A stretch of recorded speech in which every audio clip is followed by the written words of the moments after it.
بسم اللہ الرحمن الرحیم۔ تعلیم دین کورس بنین سال اول، حدیث مبارکہ کا سبق ہے زاد الطالبین۔ کتابیں کھول لیں، یہاں سے انشاءاللہ آج پڑھیں گے القرآن حجۃ لک و علیک، یہاں سے ہے نا۔ بسم اللہ الرحمن الرحیم۔ قال رسول اللہ صلی اللہ علیہ وسلم القرآن حجۃ لک او علیک۔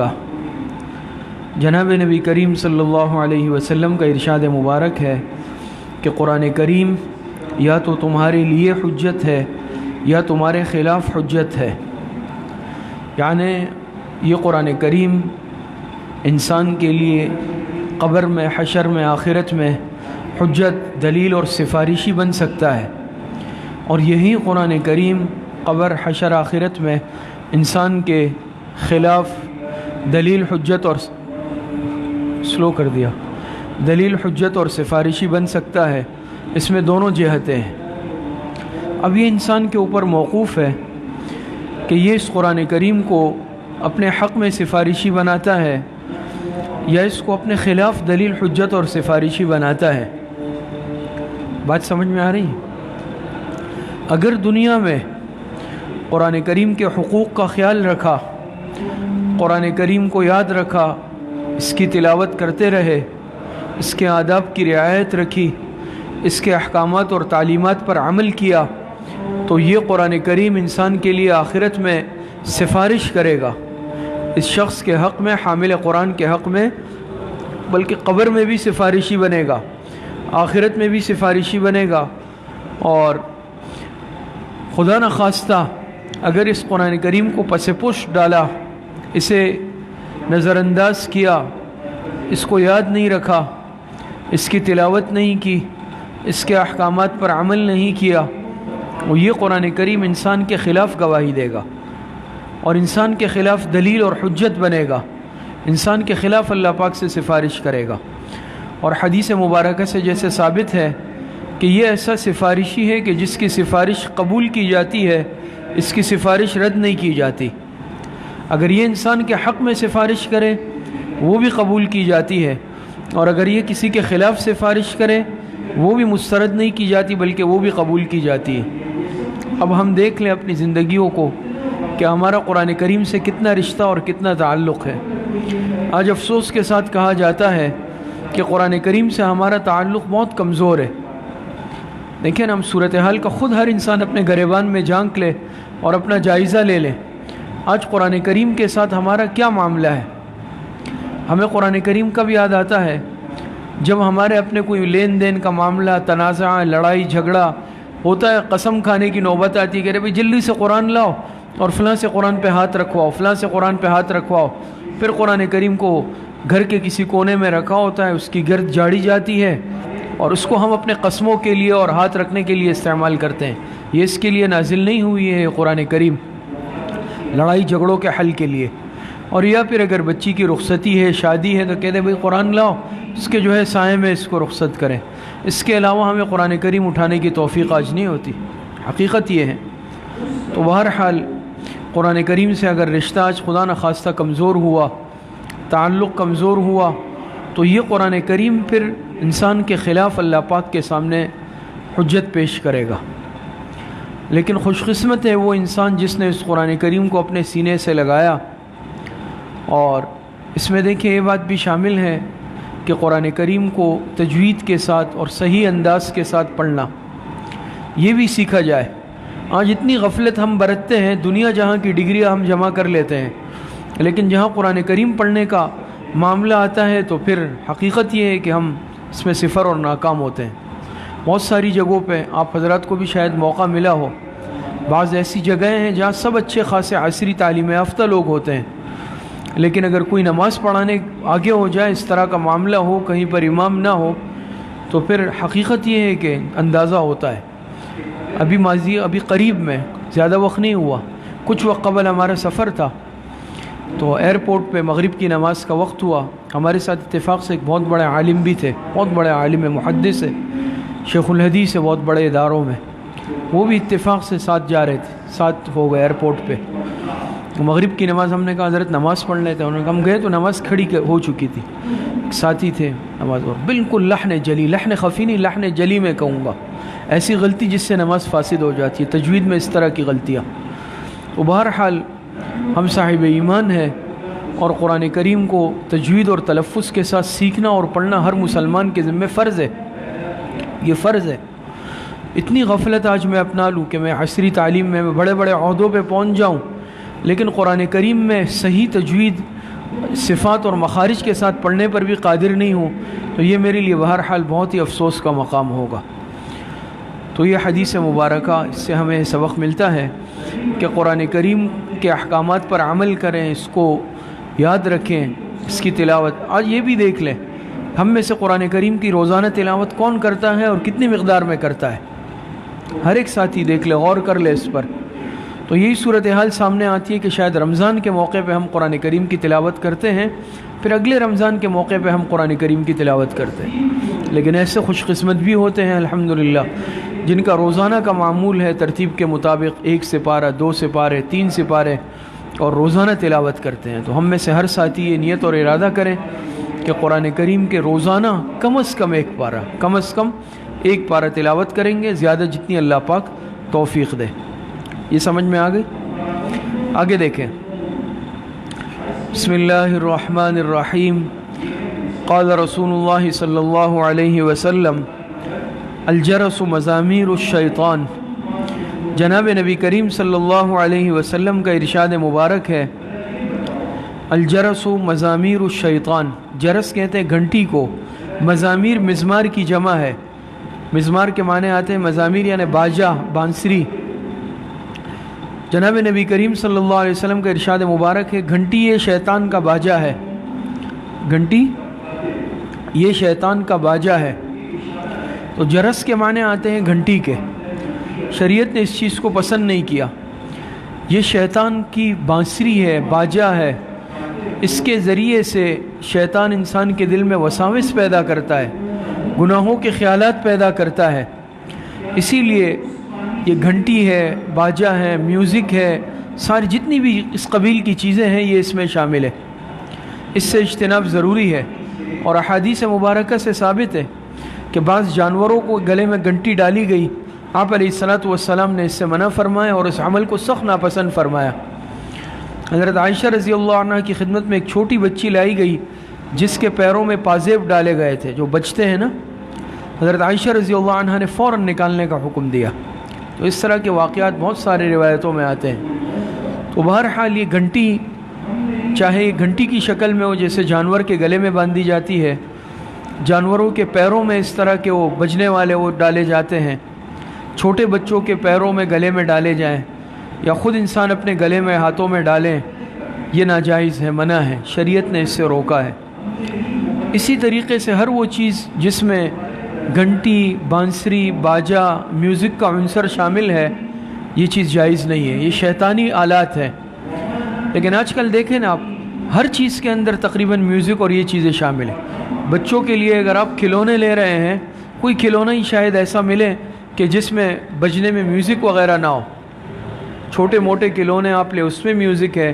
بعض دفعہ تو استعمال کی چیزیں انسان لیتا ہے، یعنی باطل نے اتنی محنت کی ہے، ایسا ایک ابتلاء عام اس میں کر دیا ہے، 2 چیزوں کو خاص طور پر، ایک تصویر اور ایک یہ میوزک، گھنٹی، باجا، ان کو ایسا عام کر دیا ہے کہ آپ نارمل روٹین کی کوئی چیز بھی خریدنے جائیں، تصویر کے بغیر تو اس سے چھٹکارا ممکن نہیں ہے۔ بیگ بچوں کا خریدیں، کوئی اور ترموس خریدیں، تصویر کے بغیر شاید آپ کو ملے۔ ایک ایسا ایک نظام بنایا ہوا ہے۔ اور دوسرا اسی طریقے سے اگر کوئی چیز ہوگی تو اس میں میوزک ہوگا، سادہ وہ نہیں ہوگا، یعنی گھنٹی۔ تو اس چیز میں بہرحال انسان بہت زیادہ اہتمام اور خیال کرے۔ گھر میں جو گھنٹی لگائی جاتی ہے بعض مرتبہ اس میں بھی میوزک اور یہ چیزیں ہوتی ہیں۔ موبائل میں ہم جو رنگ ٹون اور گھنٹیاں لگاتے ہیں، اس میں آپ صورتحال کا جائزہ لیں نا، کوئی گانا لگا لیتا ہے، کوئی موسیقی لگا لیتا ہے، کوئی جو ہے یہ جو پیانو، گٹار وغیرہ ہے، جو بھی چیزیں ہیں اس طرح کی چیزیں لگاتے ہیں، ناجائز اور حرام ہے۔ اور جہاں گھنٹی اور اس طرح کی چیزیں ہو وہاں ملائکہ رحمت نہیں آتے، رحمت کے فرشتے وہاں نہیں آتے، چاہے وہ گھر ہے، چاہے وہ دکان ہے، چاہے وہ کوئی بھی جگہ ہے۔ لیکن جہاں پر گھنٹی، ساز، آواز، میوزک موسیقی، اس طرح کی چیزیں لگائی جائے، بجائی جائے تو وہ جگہ رحمت کے فرشتوں سے محروم ہو جاتی ہے جو اللہ پاک کی طرف سے رحمت لانے پر مامور ہے۔ تو رحمت اور برکت ہی جب منقطع ہو جائے، آپ مجھے بتائیں کہ پھر اس گھر، دکان، جگہ پہ کیا رحمتیں اور برکتیں آئیں گی؟ نہیں آئے گی نا۔ اور اس سے محرومی کا ذریعہ میں نے خود اپنے آپ کو بنایا کہ وہاں میں نے میوزک، گھنٹی، باجا، موسیقی، یہ چیزیں لگا دی۔ تو اس چیز سے بچنا بہت ضروری ہے، اس لیے اس کو شیطان کا باجا قرار دیا۔ اس کے ذریعے سے دیکھیں شیطان، اور بہت سارے ایسے لوگ بھی ہوتے ہیں، اللہ پاک ہدایت عطا فرمائے، کہ بھائی رات کو نیند نہیں آتی جب تک میں گانا نہیں سن لوں، جب تک میں میوزک اور ڈول باجے نہیں سن لوں۔ ایسا ہے یا نہیں ہے؟ نیند نہیں آتی، ایک عادت ایسی بنا لی، اور یہ چیز ایسی لت لگ جاتی ہے خدا نخواستہ کہ اگر انسان اس کو عادت بنا لے، پھر انسان سوتے وقت یہ سنتا ہے، صبح جاگتا ہے تو یہ سنتا ہے، اور گاڑی اگر اس طرح کا کوئی راستے میں کوئی دفتر جا رہا ہے، دکان، اپنی گاڑی میں گانا باجا لگائے گا۔ آپ دیکھتے ہیں نا بعض لوگ لگاتے ہیں، رکشے میں لگا لیا، یہاں تک کہ موٹر سائیکل کے سائیکلوں میں بھی لگاتے ہیں۔ پھر ایسی عادت پڑ جاتی ہے کہ اگر وہ سائیکل چلانے والا آدمی ہے وہ اس میں انتظام کرے گا اپنے لیے، موٹر سائیکل چلانے والا آدمی ہے وہ اس میں انتظام کرے گا، رکشہ چلانے والا ہے وہ اس میں انتظام کرے گا، گاڑی، ٹیکسی، بس چلانے والا ہے وہ اس میں انتظام کرے گا۔ ایک عادت بن جاتی ہے نا۔ اور باقاعدہ بعض تو یہ جو لمبے روٹ پہ جاتے ہیں وہ کہتے ہیں بھائی ہم یہ نہیں سنیں گے تو پھر ہمیں نیند آئے گی، ہم نہیں چلا سکیں گے۔ آپ تلاوت سن لیں، قرآن کی تلاوت لگا لیں، آپ نعت لگا لیں، اس طرح کی جائز چیزیں آپ لگا لیں، اس کی عادت بنا لیں۔ تو یہ بہانہ بناتے ہیں کہ بھئی اگر ہم گانا نہیں سنیں گے ہماری آنکھ لگ جائے گی۔ آج کے مسلمان نے موسیقی اور آلات موسیقی کا اپنے آپ کو اس قدر عادی بنا دیا ہے، افسوس کی بات ہے کہ اب اس کے بغیر ہمارا وقت نہیں گزر رہا۔ کہیں بیٹھے ہوں گے، دکان میں ہوں گے تو وہاں لگا لیں گے، آفس میں ہوں گے تو وہاں لگا لیں گے، گھر میں ہوں گے تو وہاں لگا لیں گے۔ تو شریعت نے دیکھے اس چیز کو پسند نہیں کیا، فرمایا الجرس مزامیر الشیطان، جرس کہتے ہیں گھنٹی کو، تو فرمایا گھنٹی یہ شیطان کی بانسری ہے، یا گھنٹی یہ شیطان کا باجا ہے۔ تمام آلات موسیقی اس میں آ گئے، چاہے وہ پیانو ہے، چاہے وہ گٹار ہے، چاہے وہ طبلہ ہے، چاہے وہ جدید آلات ہے، کوئی بھی چیز ہے، سب کے سب اس کے اندر کیا ہے؟ داخل ہے۔ حدیث سمجھ میں آ گئی؟ آگے دیکھیں۔ بسم اللہ الرحمن الرحیم۔ قال رسول اللہ صلی اللہ علیہ وسلم النساء حبائل الشیطان۔ جناب نبی کریم صلی اللہ علیہ وسلم کا ارشاد مبارک ہے کہ عورتیں یہ شیطان کا جال ہے۔ نساء کہتے ہیں عورتوں کو، حبائل، حبائل کہتے ہیں جال۔ تو فرمائیں کہ عورتیں یہ شیطان کا جال ہے۔ کیا مطلب جال ہے؟ جال کے ذریعے سے آپ دیکھتے ہیں دنیا میں جیسے جال کے ذریعے سے شکار کیا جاتا ہے، کسی کو پکڑا جاتا ہے۔ کوئی لوگ کانٹا، جال وہ ڈال کر مچھلی پکڑتے ہیں، بعض لوگ جال بچھا کر پرندوں کو پکڑتے ہیں، بعض لوگ جانوروں کو پکڑتے ہیں۔ اسی طریقے سے شیطان یہ انسانوں کو پکڑتا ہے۔ شیطان کے اپنے مختلف قسم کے جال ہیں، لیکن اس کا ایک بڑا مؤثر جال شکار کرنے کا، انسان کو قابو کرنے کا اور نیک راستے سے ہٹانے کا، وہ عورت ہے۔ وہ کیا ہے؟ وہ عورت ہے۔ اس کے ذریعے بھی شیطان انسان کو گمراہ کرتا ہے، شیطان انسان کو صحیح راستے سے ہٹا کر قابو اور کنٹرول میں کرتا ہے۔ صبح سبق ہوا، بنات میں بھی میں نے عرض کیا کہ بھئی خدا نخواستہ اس میں کوئی محسوس کرنے کی بات نہیں ہے، عورتوں میں اور چاہے مرد ہے، اس میں نیک بھی ہیں برے بھی ہیں، یہ انسان کے اپنے عمل پر منحصر ہوتا ہے نا۔ میں نے عرض کیا خواتین میں ایسی گزری ہے، بڑی بڑی مفسرات، محدثات، فقیہات، عالمات، متقیہ، ولیہ گزری ہے، اور ایک نیک آدمی کے بنانے میں بھی یقیناً خاتون کا اور خواتین کا بہت بڑا ہاتھ اور کردار ہوتا ہے۔ لیکن خدا نخواستہ اگر انسان اللہ پاک کے احکامات پر عمل نہیں کرے، عورتوں کے لیے دیکھیں پردے کا حکم ہے، چہرے کا بھی پردہ ہے، آواز کا بھی پردہ ہے، لیکن خدا نخواستہ اگر پردے کا اہتمام نہ کیا جائے تو یہی عورت کتنے فتنوں کا باعث بن جاتی ہے، کتنوں کو گناہ کی دعوت دینے کا اور گمراہ کرنے کا باعث بن جاتی ہے۔ مرد اگر اللہ پاک سے تعلق قائم نہیں رکھے اور اپنے اس آنکھوں کو قابو میں نہیں رکھے، اللہ پاک نے، جناب نبی کریم صلی اللہ علیہ وسلم نے نظر کی خاص حفاظت کا حکم فرمایا ہے نا، نظر جھکا کر رکھنے، وہ اس لیے کہ یہ جو ہے نا شیطان کا یہ بہت بڑا ہتھیار ہے آنکھ کے ذریعے سے۔ تو عورت جو ہے یہ کیا ہے؟ یہ شیطان کے لیے ایک جال ہے۔ وہ قابو کرنے کے لیے جال بچھا کے رکھتا ہے۔ اور خاص طور پر پھر بے پردہ عورت اگر جب وہ نکلتی ہے اور کوئی مرد اس کو خدا نخواستہ دیکھتا ہے، شیطان مزین کر کے پیش کرتا ہے اس کی آنکھوں میں ایسا مزین کر کے پیش کرتا ہے کہ وہ انسان کیا کرتا ہے، وہ انسان گناہ پر مجبور ہو جاتا ہے، غلط راستے پر چلنے پر مجبور ہو جاتا ہے۔ ایسا ہے یا نہیں؟ میں نے صبح بھی عرض کیا کہ کوئی انسان دیکھیں اپنے نفس پر مطمئن نہیں ہو سکتا کہ مجھے شیطان گمراہ نہیں کر سکتا، کوئی بھی۔ یہاں تک کہ ایسے واقعات لکھے ہیں کہ اولیاء اللہ، بزرگ، ایسے لوگ شیطان نے ان کو بھی ورغلایا ہے۔ شیخ عبداللہ اندلسی رحمۃ اللہ علیہ کا واقعہ ابھی تفصیل کا موقع نہیں ہے، کسی موقع پہ انشاءاللہ وہ عرض کریں گے آپ کو۔ شیخ عبداللہ اندلسی کا واقعہ باقاعدہ رسالوں میں چھپا ہے۔ یہ بہت بڑے اللہ والے تھے اور اتنے بڑے بزرگ تھے کہ ان کے ہزاروں مریدین تھے۔ راستے میں جا رہے تھے، ایک عیسائی لڑکی پر نظر پڑی اور بس وہاں پر دل ہار گئے۔ ہوتا ہے نا، دیکھیں انسان اپنے اوپر کبھی بھی گھمنڈ نہیں کر سکتا، حالانکہ بہت بڑے ولی اللہ پاک کے نیک ولی تھے، بزرگ تھے، لیکن جب اس عیسائی لڑکی کو دیکھا وہیں رک گئے، کہا کہ اب میں اس سے شادی کروں گا۔ مریدین سے کہا تم لوگ جاؤ۔ کوئی تفصیلی قصہ ہے، ماں باپ نے شرط لگائی عیسائی بننا پڑے گا، یہ عیسائی بن گئے، عیسائی مذہب اختیار کر لیا، ایمان چھوڑ دیا، اور آگے اور بھی تفصیلات ہیں کس حد تک یہ گئے۔ بعد میں بہرحال اللہ پاک نے توبہ کی توفیق دے دی واپس، لیکن اللہ پاک دکھانا چاہتے ہیں بعض مرتبہ یہ عورت کتنا خطرناک ہتھیار ہے شیطان کا۔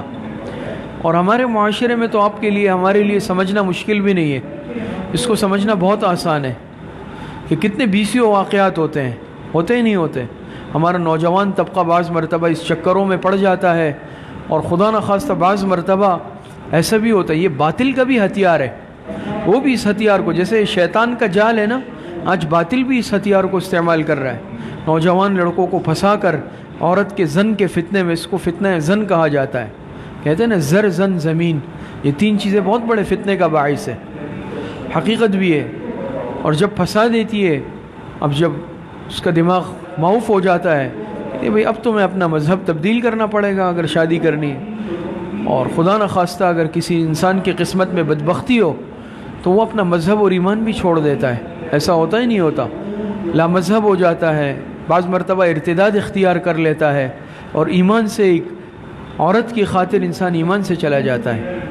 کتنا بڑا فتنہ ہے یہ، بیسیوں واقعات ہوتے ہی نہیں ہوتے۔ اور آج کل خاص طور پر یہ موبائل بہت بڑا فتنہ ہے، سوشل میڈیا ہے، صبح بھی میں نے عرض کیا بہت بڑا فتنہ ہے، اس سے اپنے آپ کو بچائیں۔ تو اس کے ذریعے سے تو بہت زیادہ چونکہ ان چیزوں کے مواقع ملتے ہیں، بعض لوگ اپنے تصاویر لگاتے ہیں، خواتین تصاویر لگاتی ہے، اور اس کے ذریعے سے بہت سارے فتنے پھیلتے ہیں، فتنوں کا ظہور ہوتا ہے، فتنے وجود میں آتے ہیں، اور کتنے معاملات ہوتے ہیں۔ اللہ پاک سب کی حفاظت فرمائے، لیکن حقیقت یہ ہے کہ یہ بہت بڑا فتنہ ہے، اور اس فتنے میں جو مبتلا ہوا ہے تو وہ پھر کہیں کا نہیں رہا۔ اسی لیے دیکھیں اس حدیث مبارکہ میں جناب نبی کریم صلی اللہ علیہ وسلم نے کیا ارشاد فرمایا؟ النساء حبائل الشیطان، کہ عورت یہ شیطان کا کیا ہے؟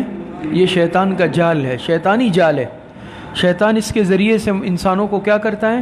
شکار کرتا ہے، قابو میں لاتا ہے، اور جب وہ قابو میں آتے ہیں پھر شیطان کا جس طرح چاہے اس سے گناہ کرواتا ہے، جو گناہ چاہے اس سے کرواتا ہے۔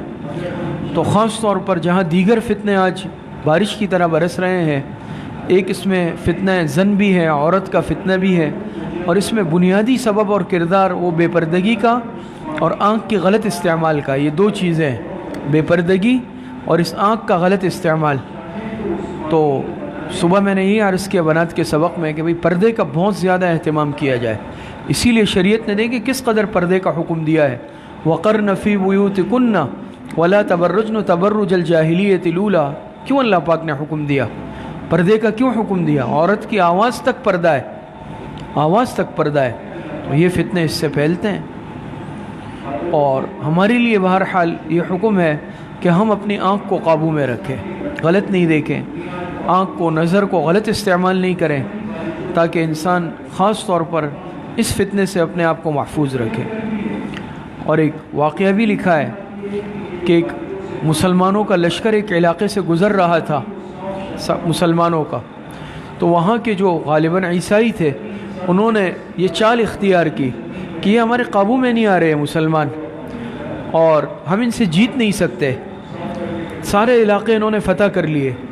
اب انہوں نے یہ طریقہ اختیار کیا کہ یہ مسلمان فاتح جو آ رہے ہیں اور ہمارے اس شہر سے گزریں گے بازار کے درمیان سے، اپنی نوجوان لڑکیوں کو بنا سوار کے کھڑا کیا دونوں طرف کہ جب گزریں گے نا دونوں طرف تم لوگ کھڑی ہو جاؤ، یہ لوگ دیکھیں گے تو فتنے میں پڑ جائیں گے.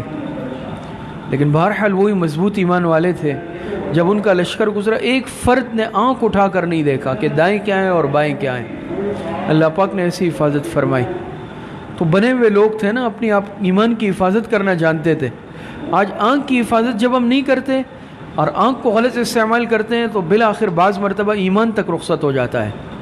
لیکن یہ آنکھ جب انسان اس کی حفاظت کرنا سیکھ لے، اس کو محفوظ کر لے، اس آنکھ کے حفاظت کی برکت سے اللہ پاک اعمال کو بھی محفوظ فرماتے ہیں، اللہ پاک ایمان کو بھی محفوظ فرماتے ہیں. اللہ پاک صحیح عمل کی توفیق نصیب فرمائے. وآخر دعوانا ان الحمد للہ رب العالمین.